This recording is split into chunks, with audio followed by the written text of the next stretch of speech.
मन मंदिरा गजर भक्तीचा.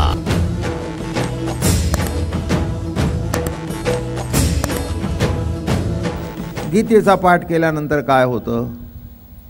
फलप्राप्ती आहे. काही प्रत्येक ग्रंथाची फलप्राप्ती आहे.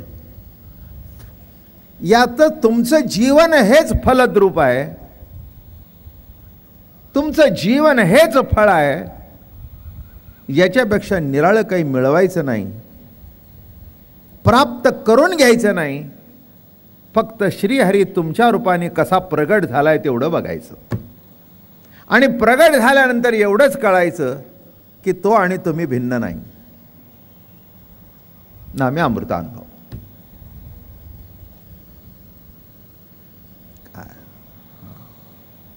गीता सुद्धा सांगते फळाची अपेक्षा करू नकोस. मोठं गमतीच आहे बघ. फळाची अपेक्षा करू नको गीता सांगते. मग अर्जुनाला लढाया का लावला? हे देवाचं बोलणं असं असतं, दोन अर्थी बोलणं. फळाची अपेक्षा नको, बरोबर आहे ना? मग पांडवांचा पक्ष का घेतला? कौरवांचा घेऊन हरवायचं होतं ना. फळाची अपेक्षा देव नाही म्हणतो, पण त्याला सुद्धा फळाची अपेक्षा आहे, म्हणून जग निर्माण केलं. ते म्हणाल बाबा महाराज तुम्ही विचित्रच बोलत असता. मुळात मीच विचित्र आहे. तुम्हाला कळून येईल की काय चित्र काय आणि विचित्र काय. माझं बोलणं कळलं का? काय फळाची अपेक्षा करू नको म्हणजे काय? का रथ चालवायला बसलास? कशा करता रथ चालवायला बसलास? कशा करता लढायला लावलंस? समोर उभा राहिल्यानंतर अर्जुनाने रथाखाली उडी टाकली होती. मला काही नको आहे, गीता सांगायच्या अगोदर त्याची तयारी झाली होती.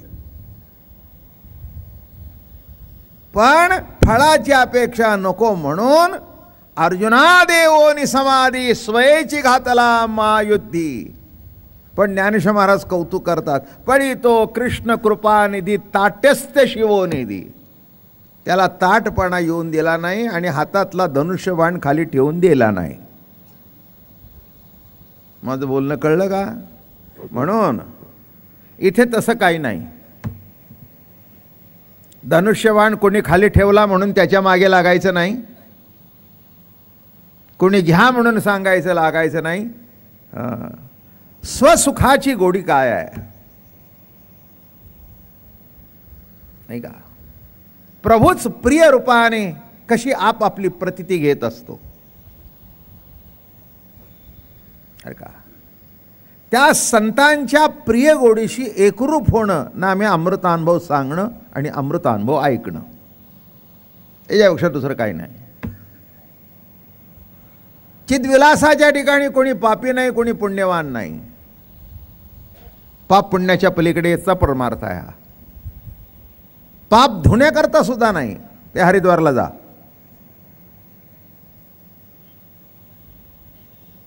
धुतलं तर धुतलं, नाही तर वर तरंगत राहतं. तेलाचा तवंगच असा असतो ना.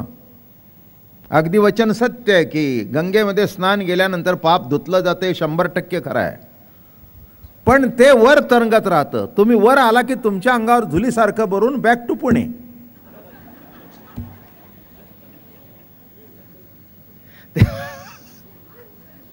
तेलाचा तवंग कसा असतो? वर तरंगत राखतो ना. सध्या बघा काय झाले त्या तवंगाने.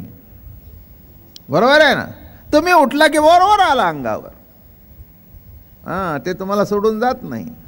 म्हणून माणसं पाप धुण्याकरता जातात. तसं इथे पाप बीप काही धुवायचं नाही, आपल्याला काही करायचं नाही. श्रीहरीच्या स्वगोडीशी एकरूप होणं नामे अमृतानुभव. आणि म्हणून महाराज काल सुटता सुटता प्रवचन इथे आलं. सखा शब्द वापरला गुरुला. तू कोण आहेस? माझा सखा आहेस. सद्गुरुनाथ हे सखे आहेत नाही का? आणि म्हणून त्याच्यातून कालचं थोडंसं निरूपणाचा भाग चालू होता. मित्र कोण? जिवलक कोण नाही का? मी पंढरीला व्याख्या करत असतो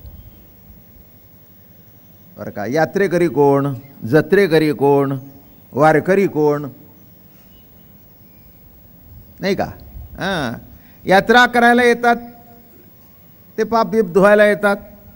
जत्रेकरी कोण? बोकड कापायला येतात. प्रत्येक गावाला जत्रा भरलेली असते. आमच्याकडे आता जत्रा भरली. काय नाही महाराज, 1000-2000 कापलं जातात. बरं ठीक आहे, चांगलं आहे. जत्रा, यात्रा आणि वारी. वारी म्हणजे सख्याचं सगुण दर्शन. बस, सख्याला भेटणं. तो आम्हाला भेटण्याकरता निर्गुण निराकार होता, तो सगुण साकार झाला. आपली स्वगोडी भोगणे असतो म्हणून त्याला भेटणं, त्या आनंद भोगणं. देव भेटण्याकरता वारी नाही, देवाला बरोबर घेऊनच देवाची वारी आहे. माझं बोलणं कळलं? मुलाला कडेवर घेऊनच मुलाच्या शाळेत जाणे. दृष्टांत कळला का? काय म्हटलं? मुलाला कडेवर घेऊन मुलाच्या शाळेत. तसं या ठिकाणी मोठं कौतुक आहे अमृतानुभवाचं. आणि शब्द वापरला, किंबहुना या भाका द्वैताची जेथे उपयोगा, फेडोनी स्वसखा श्री गुरु वंदिला. माझे श्री गुरु कोण आहेत? सखा आहे, सखा. आणि म्हणून सख्याची व्याख्या करताना काल मित्र सांगता सांगता आपण प्रवचन आटपलं. ज्याच्याबरोबर सिनेमा बघावासा वाटतो, त्याच्याबरोबर भजी खावीशी वाटतात, बरं का. कुठच्या तरी गार्डनच्या कट्ट्यावर बसून गप्पा माराविषयी वाटतात, टिंगल टवाळी कराविषयी वाटते. असा तो मित्र कालांतराने बदलत जातात, संपत जातात. आयुष्यात कितीतरी येतात आणि कितीतरी जातात. मी शाळा सोडली आणि पुन्हा शाळेतला एकही मित्र मला पुन्हा आजपर्यंत भेटला नाही. आता त्यातले किती वर गेले आणि किती खाली शिल्लक राहिले कोणाला माहीत. आश्चर्य सांगतो मी. कधीही असं चुकून सुद्धा कधी गाडीत कोणी भेटलाय किंवा काही पत्ता नाही. शाळा सुटली, मित्र संपले. तेवढ्यापुरते मित्र असतात. मग ओघाओघामध्ये जमलेले मित्र निराळे, बरं का, जास्ती वाढवत नाही विषय. मग त्यातल्या त्यात मित्रामध्ये एखादा जिवलग असतो.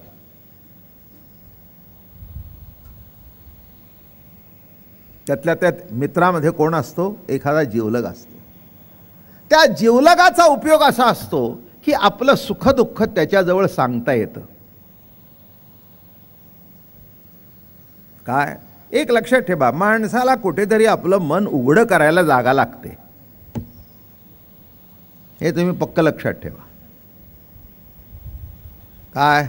मग कदाचित बायको सखा असेल, नवरा सखा असेल, मित्र सखा असेल, मेवणा सखा असेल, भाऊ सखा असेल, बहीण सखा असेल, कोण सखा असेल हे सांगता येत. पण त्याच्याजवळ सांगितल्याशिवाय, मन हलकं केल्याशिवाय बरं वाटत नाही. काय? वामनराव आले ऑफिसला. गोविंदरावांनी बघितलं, का हा चेहरा अगदी उतरलेला दिसतोय. काय नाही बोलणारच होतं मला. काय तुम्हाला सांगू, सध्या सोयऱ्यांनी त्रास दिलाय. नोकरी लागली चांगली, पगार वाढला, तेव्हापासून प्रत्येकजण मागायला येतं. आज आमच्याकडचा आला की उद्या तिच्याकडचा आला. आता कुणाला बोलावं आणि कुणाला सांगावं? माझं बोलणं कळलं का? हां. किंवा आज वा काय सांगू तुला, आज बायकोचं माझं खडा जंगीचं भांडण झालं. आता हे गावात सांगण्यासारख्या गोष्टी नसतात किंवा कपाळावर पाटी लावून जायची नसते. पण असा कोणतरी एक मित्र असतो की आज भांडण झालं रे. हां, तरीच म्हटलं आज डबा दिसत नाही, तरीच म्हटलं आज खातात काय डबा दिसत नाही. तिला सांगितलं आजपासून डबा बिबा काही करायचं नाही, माझं मी बघून घेईन. काय हे आता हे काय संबंध ऑफिसवर सांगायचं का आज मी बायकोबरोबर भांडलो. तोही सांगत असतो, अरे तुझं तसं झालं, माझं काल झालं होतं, फक्त मी बोललो नाही. काय ते म्हणले तुझं, त्याचं तिसरंच होतं. मुलगा इतका विचित्र वागतो म्हणला, अंगावरून गेला तरी बघत नाही. जिवलग. कळलं का तुम्हाला? हां, म्हणून असा जिवलग सुद्धा असावा की ज्याच्याजवळ आपल्याला सुखदुःखाच्या गोष्टी सांगता येतात. आणि सखा हा सगळं श्रेष्ठ आहे.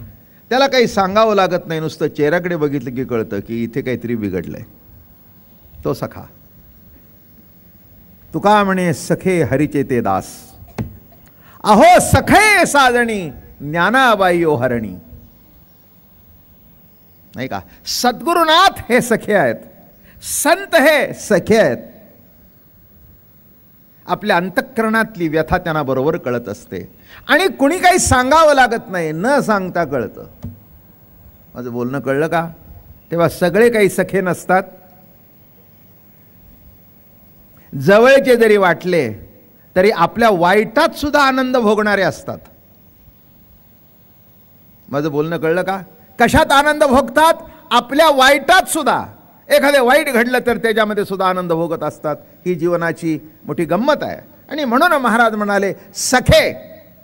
कोण सखे? तर संत हे खऱ्या अर्थाने सखे आहेत. आणि म्हणून महाराज म्हणाले फेडोनी स्वसखा श्री गुरुवंदिला. असा जो माझा सद्गुरुनाथ सखा, त्या माझ्या सख्याला वंदन केलं. नाही का? मित्र ग्रगड भेटतात, जीवलग फार थोडे भेटतात, पण सखे एखादाच भेटतो. नाही का? कृपाळ उदार माझा ज्ञानेश्वर, तया नमस्कार वारंवार. खऱ्या अर्थाने सखा. न पाहे याती कुळाचा विचार, भक्त करुणा करत ज्ञानाबाई. असा सखा. पांडुरंग सखा, सद्गुरुनाथ सखा. बरं का? ज्ञानेश्वर महाराज अर्जुनाचं वर्णन करताना फार मजेशीर करतात. आत्मनिवेदन तळीची जे पिटिका होय सख्याची, पार्थू अधिष्ठात्री तेथीची मातृका गा. सख्य भक्तीचा पार्थ हा अधिष्ठात्री देवता आहे. मोठा आनंद, मोठं कौतुक. नाही का? हो. म्हणून लाज वाटली नाही त्याचा रथ चालवताना. अर्जुनाचा रथ चालवताना अर्जुनाची घोडी धुतली अनंते, त्याची घोडी सुद्धा धुतली. काय लाज वाटली नाही? काय आपल्या सख्याचं काम करत असताना कधी लाज वाटत नाही, कारण ते काम वाटतच नाही. त्या कृतीतून सुद्धा प्रेमाचा साक्षात्कार होत असतो. काल शाळेतून मळून आलेले कपडे सबंध माती लागलेली, धुवायला घेतले. काय करावं कार्ट्याला? काय करावं कार्ट्याला? डाग निघता निघत नाही आणि श्वासाचीच हसते.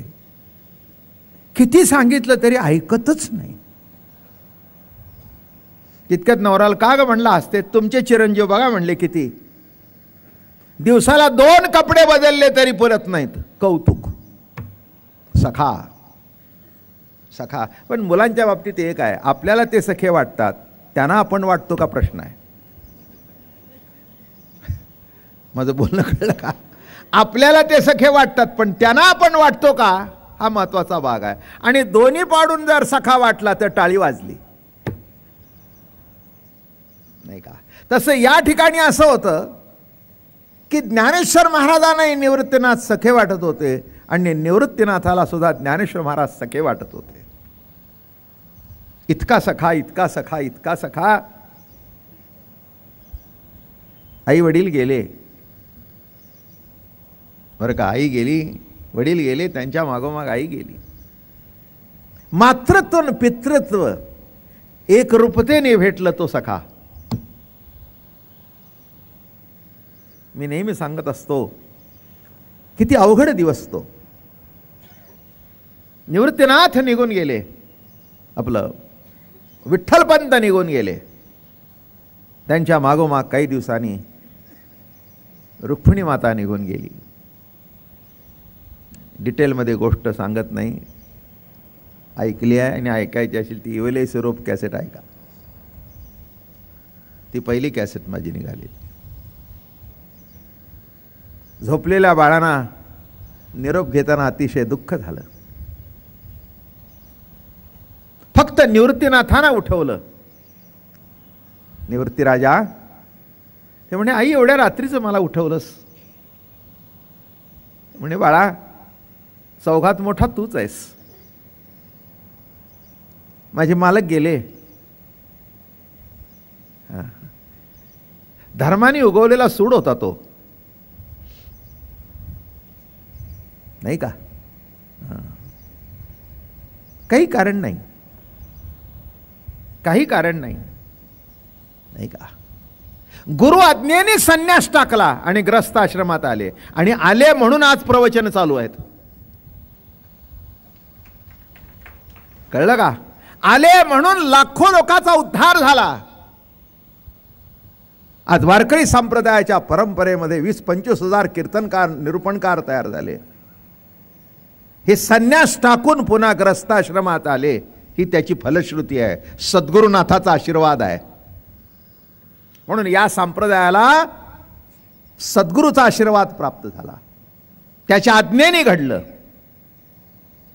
बरोबर आहे ना? मग ही 4 भावंड झाली, मुलं झाली सुंदर, आणि विठ्ठल पंतांच्या मागे जाताना एक एक दिवस आईसाहेबांनी दुःखाने काढला. काय असतं, मुलं किती जरी असली तरी शेवटी पती पत्नीमधलं सख्य हे अतूट असायला पाहिजे. असतं असं म्हटलं ना मी, असायला पाहिजे असं म्हटलं, बरं का? दोघांनाही असं वाटलं पाहिजे की एकाशिवाय एक असू नये. हा सुद्धा अमृतानुभव आहे, नाही का? जीवशिवाचं ऐक्य कळणं, सद्गुरु शिष्याचं ऐक्य कळणं, आणि पती पत्नीतलं संसारातलं ऐक्य, हा सुद्धा अमृत अनुभव आहे. आणि मग तिथला जो अनुभव आहे तो अलौकिक आहे. आणि म्हणून कसं राहावं आता?